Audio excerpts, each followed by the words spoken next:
Hey y'all, welcome to Receive and Relate. If this is your first time here, my name is Tara Walker. I am so glad you clicked on this video for story time. Welcome. If you are a returning subscriber or if you just came back for story time again, hey y'all, hey. So this one is probably gonna be another funny one. I actually did this one on the live, but I haven't done it as a story time. So for those of you who have missed the live, this is for you. Here you go, second time around. This is when my sister caught me trying to have relations with my little boyfriend. I was trying to do y'all. I was trying to be grown. So what had happened was. So remember, okay, so if you've been following my story times, you should have now watched the video where I talked about my first love, right? I described when I met and, you know, fell in love with my very first love, right? And if you haven't, go back and watch that one because he came before him, okay? So if you like a person like me, oh, I forgot my earrings, oh Lord. If you got a person like me, like to be and like stuff to go in order, go back and watch that one. So this one I met a few months after him. So I met my first love in August. I met him and started talking with him in like that same year in November, right? And so I went to high school. So I was a freshman in high school this year. And I really thought, like, I honestly really didn't think I was going to fall in love again. I didn't think nobody was going to be, you know, take the place of Noah. That's who I named in the story of my first love. But I did. I had a friend from middle school that I was still, even though we didn't go to the same high school, we were still in touch with each other. And I was talking to her one day, and she was telling me about her cousin. Excuse me, I'm sorry. And she said she wanted to introduce us or whatever. So I was just like, you know what? All right, fine. And so this was, here we go again, y'all. This about to be another, well, it's not a blind date because we didn't see each other in person, but a blind phone call. I guess that's what you call it, right? Somebody else I would be meeting over the phone again, right? But I had to tell her first. I said, make sure, you know what I'm saying, he ain't got a problem with the chubby girls because I ain't got time for that, okay? Excuse me, y'all, my nose is itching for some reason. And she was like, nah, he don't have a, I think she said something along the lines like he don't have a taste. He don't have a taste. He don't have a type, not a taste, a type, right? You know, it doesn't matter to him type. I was like, all right, bet, cool. So, it's in the story is in the book too also. Cage Girl, link will be in the description box below. She introduced us, I believe it was on a three-way first. And then we ended up exchanging numbers and we ended up talking. And so, now he wasn't Noah. He wasn't a Noah, but he was still cool. But he was cool in his own way. You know what I'm saying? Noah was like he was what a person would call like a straight up gentleman. You know how they say Southern men are gentlemen. Now, this person I met, he was in Ohio. He lived in Ohio, but I don't know if that's where he was from or where his family from. But you would think of him as like a Southern gentleman, right? That's how Noah was. This person was not a Southern gentleman, but he was nice. He was cool. You know what I'm saying? Like he was. And he made me laugh too. And one of the things that can always, my husband now makes me laugh. That's one key thing, okay, to get me to like you. If you make me laugh, right? I love to laugh and I love to make people laugh. So anyway, we began to talk and then we started doing the phone thing too. We talked several times over the phone and stuff like that. And then the first time we met up with each other, we snuck. A friend of mine was having a bowling party, party at the bowling alley. And he knew what that was. He didn't drive, but he knew what that was. Oh, and here's another one that was older than me. But he knew my age, okay? I told him my real age. He knew I was 14. He was 17, right? So you couldn't tell me nothing. I ain't had no little boyfriend in school. I had an older man type thing. So, you know, I really was, you know. Now, Noah was too, right? But I mean, I had it again. But somebody in the same state, you know, that I can literally see.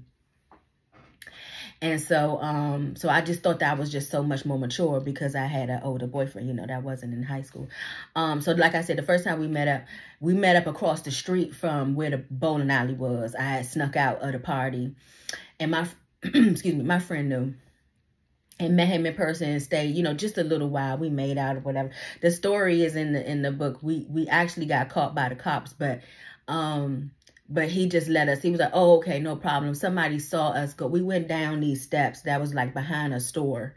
And some neighbor, I guess somebody saw us going down there and called the police, thought we was in some mischief. But once he seen us down there, like, making out of rubber, because he scared us and we scared him too, then he was like, oh, you know, or whatever, and he let us go. But that story is in there. But anyway, so we you know, we met each other in person, like with each other's scene or whatever, and we kept talking. So then we made plans, you know what I'm saying, for him to come over my house. So he did. He lived in Washington, D.C.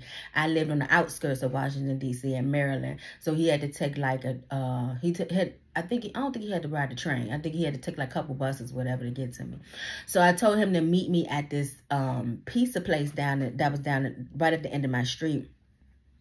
And then when I got off the bus, I would walk up and meet him. And so we did. And then we walked back to the house. And so now this time is not the time we got caught. This would happen a couple of times before. But what happened was, I'm about to tell y'all some really, really, really intricate details. So make sure when you're watching this video, you do not have any children around, okay? I make sure that my videos say not for kids for a reason. So these couple times before, we tried to have the intimate relations with each other, but excuse me, God, that's so annoying. I hate when my nose is. It hurt. Okay, I was a virgin at this time, and it hurt. Okay, I listen. Okay, I tolerate a little bit more pain better now because I'm older, but back then it was a no-go a couple times for me. But he was patient and everything, which was, thank goodness, you know, because nobody knew he was over there. So I thank God that he didn't R-word me or anything like that.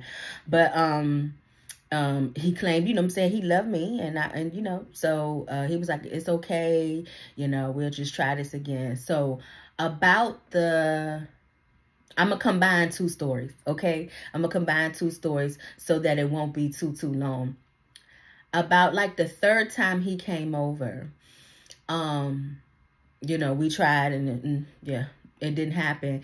And he claimed, right, that his bus was, he missed the last bus to go home. And because I wasn't a child of, I didn't ride the metro and stuff like that when I was little. I don't think I rode it until I was an adult. I didn't know, you know, the time schedule and stuff like that. So I believed him. I definitely know now that he was lying. Because I think it might have been maybe like, I think I put it in a book. I think because my sister was due to come over. Okay, so what I forgot to tell you was my mother and father was out of town. My sister was due to come over so she can see my mom when she got home around 8, 9-ish o'clock. So he's telling me this like maybe like 7, almost 8-ish or somewhere around there. And that he missed the bus. Like he was like, I don't have no way home. I was like, what are you talking about? He was like, I missed the last bus to get to my house or whatever. And I was like, and I believe this was a Sunday night, but still, I still didn't know the schedules like that. And so I was like, well, what are you going to do? He was like, I got to stay here. I was like, who? Who's staying here? I'm sorry, what? And so he was like, I mean, can I sleep under the bed or whatever? I said, sleep under the bed? You crazy?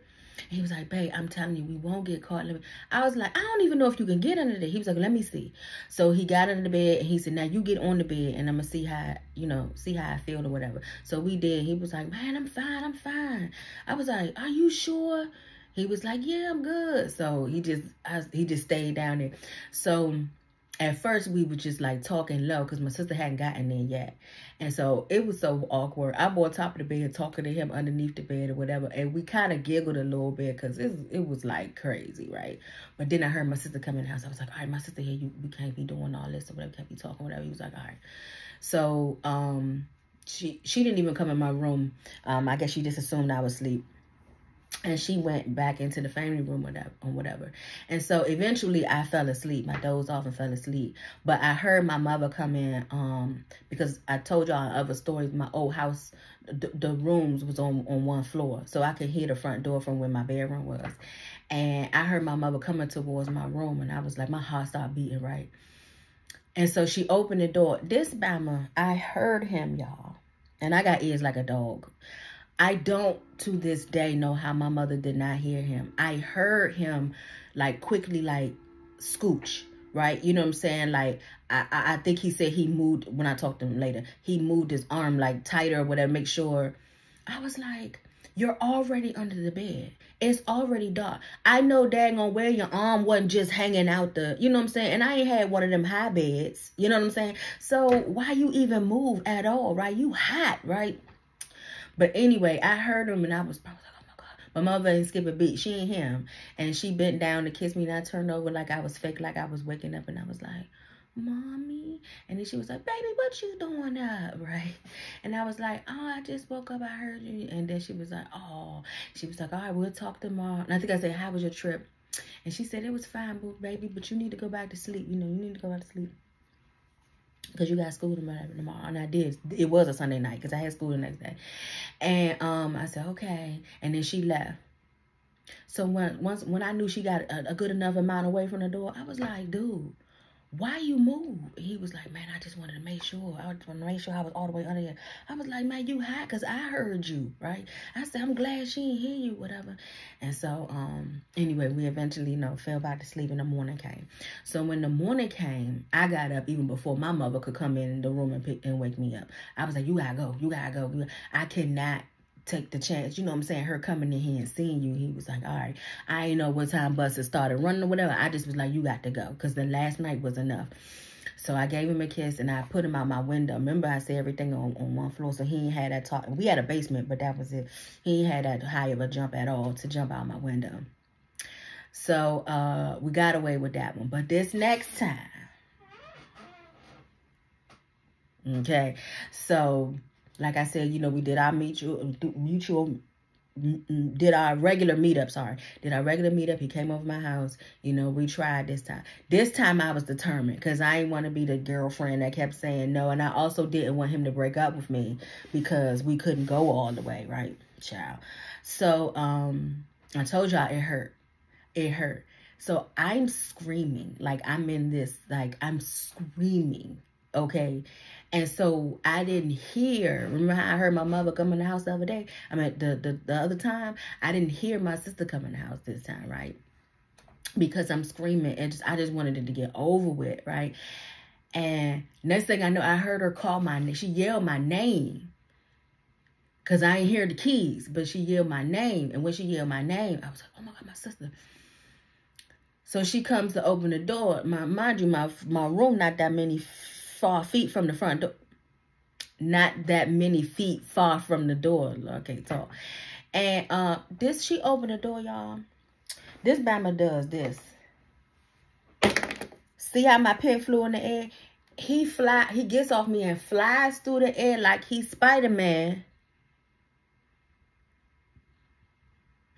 And lands in it's like it's a space between my bed and the wall. What are you doing? You don't think she can see your chocolate behind flying across the room? Like, I was so annoyed. I would have rather him just stay there and turn around like, what's up, sis? Like, so she looks at me and she's like so pissed on her face. Because my sister is 13 years older than me, right? If you don't know that already, my sister's 13 years older than me. So she looked at me was just peed off, right? And she's like, get your clothes on, whatever. And she leaves out. So he came out. I was like, what are you doing? Why are you flying? He was like, I don't know. I don't know what to do, whatever. I was like, oh my God.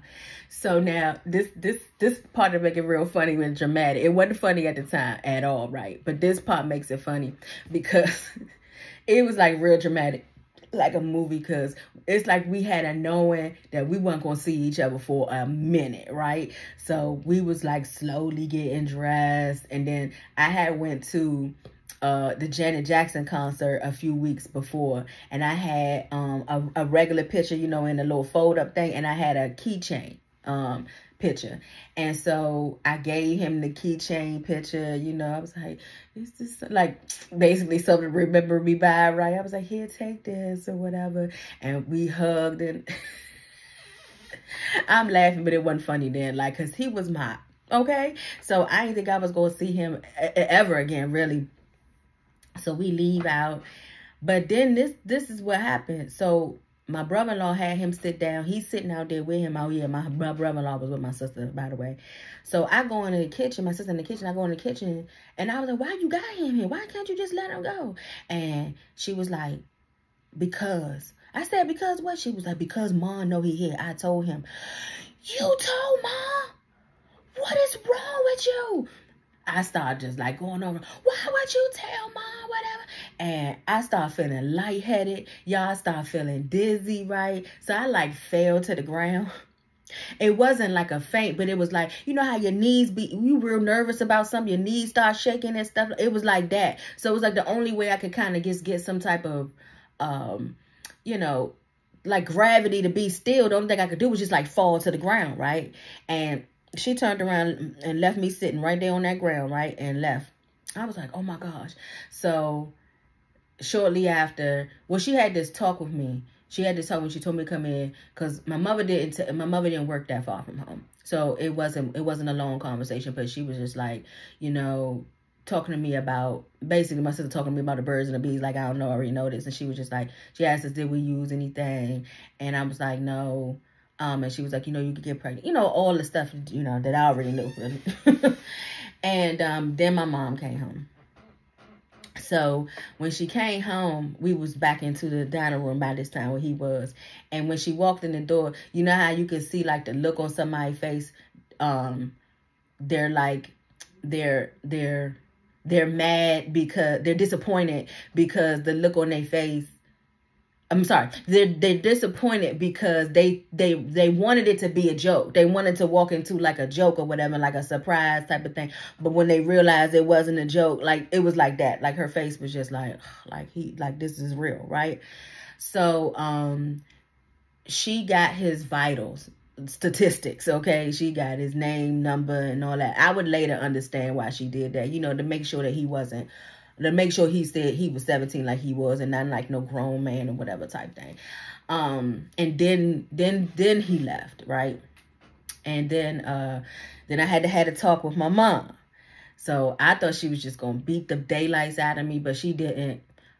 She talked with me almost, you know, same type of conversation that I had with my sister, but she said she wasn't going to tell my father. Okay, so hold on to that, right? She said she was not going to tell my father.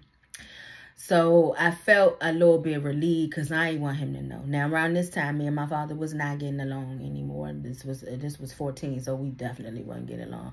It was almost like two enemies in the same household, right? So I had went to bed, you know, I went to bed, but I heard him come home, right? I heard the front door and I heard him come home, and I like, you know, tensed up in the bed or whatever. But then I listened, right? Because I heard my mother too. I heard her speak to him or whatever. But then her voice got low. And when her voice got low, y'all, I said, she telling them. She telling them. And no sooner than I had the thought, he come charging in my room. I mean, charging in my room. He yanked me up out of the bed by my little pajama collar, right? And stood me up on my feet and slammed me against the wall outside my bedroom door. And he said, what are you doing? What are you doing with a boy in here? What are you? And slapped me so hard across my face. Girl, y'all, it was like a pimp slap, but this way instead of this way. Now, up until that point, my father he never hit me physically with his hands. He spanked me when I was little, and I got caught kissing a boy in school, and my teacher told me, I ain't tell that story yet. He spanked me with his big police belt, but he never hit me physically like that. And it was like, you know how cartoons, you see they get hit or something in the head, they see them stars. Real life, I kid you not, I saw stars. I kid you not, them little gold dots or whatever after he smacked me. So, you know, of course, I went and he threatened to send me to reform school. I didn't even know what reform school was. He said, you going to reform school. Slammed the door. So I cried myself to sleep. I was more hurt that my father hit me that way than I was about the whole situation of being caught. I was devastated, right? Because like I said, if you've been following me, when I was very, very little, this man was the apple of my eye. My father could do no wrong. And now he just slapped me like I was his prostitute and he was my pimp, right? So the next day, you know, I get dressed for school and I get on the bus, and I still got tears in my eyes because I'm distraught. And I remember this girl asking me what was wrong with me, and I just let it out. I was like, oh, I got caught with my boyfriend. My father threatened to send me to reform school, and she was like, reform school? For that? Now, mind you, y'all, I tried to play it off because I didn't even know what reform school was. So I was trying to get it out of her. I would later find out it was sort of like military type school, whatever. My father was ex-military. He served in Vietnam. So he had that military background type thing, whatever. And then, you know, long story short, we end up, of course, you know, you not being able to be in touch with each other. I tried to sneak and call him and stuff like that, but he wasn't as available as he used to be. You know, the phone started ringing and ringing and ringing, you know what I'm saying, that type thing, where he used to answer right on the second ring. And then I think I would find out, either I assumed or I found out that he cheated on me or whatever, and my little heart was broken. And so for years, I was feeling like I got back what I did to my first love. Well, you gotta listen to the story if you haven't. And so for years I was thinking that it came back on me what I did to him. And so, but yeah, that's it. That is the story. When me and my boyfriend was trying to be grown up and do the dude thing, y'all, got caught by my sister. Yes, my sister told on me. And I had friends that would ask me when I told them the story, they was like, why your sister tell? Why your sister tell? I don't know to this day, but we are 13 years apart. So, you know, maybe she close in age, maybe she wouldn't have snitched. I don't know, but she told, right? And so that's the story. So yeah, that's the end of this one. I hope you are enjoying them. Come back for story time. There will be more. Again, my book, my memoir, Cage Girl, will be in the description box below. The link will be in the description box below. I have it in an ebook or paperback form. Take your choice. Or take your pick, right? Remember, people receive when they can relate. Can you relate to this story, y'all? Just drop a comment and say yes or no if you can relate, or something happened to you like that. Please let me know. Communicate with me. I appreciate it. Subscribe if you haven't already subscribed. I'm telling you, you won't be disappointed. All right. And and if you would like to sow into the ministry, that information is also in the description box. I would appreciate it, y'all, because I need some more footage in my camera. I need some more memory, so I keep throwing y'all these videos. Know what I'm saying? Like, ministry costs, period. It just does. But yeah, so that's it. I love you, but know that God loves you more. See you next time. Bye.